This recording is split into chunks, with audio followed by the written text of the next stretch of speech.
जहाँ आप सभी जानते हैं कि आज इन सोशल मीडिया पे अंजना सिंह अपना वीडियो शेयर करती हैं। लेकिन इस बार अंजना सिंह ने एक ऐसा वीडियो शेयर कर दिया जिसे देख फैंस भी हो गए हैरान।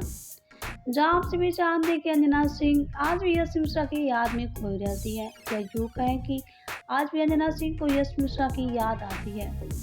जहाँ आप सभी जानते हैं कि अंजना सिंह ने एक पोस्ट किया और कैप्शन डाला है कि हमारी तरफ से मोहब्बत आप बचा के रखिएगा। तो आप ये कयास लगा सकते हैं कि आज भी अंजना सिंह यश मिश्रा की यादों में खोई रहती है। यानी कि अंजना सिंह ये चाहती हैं कि यश मिश्रा उनसे बात करे, उनकी तकलीफों को समझे।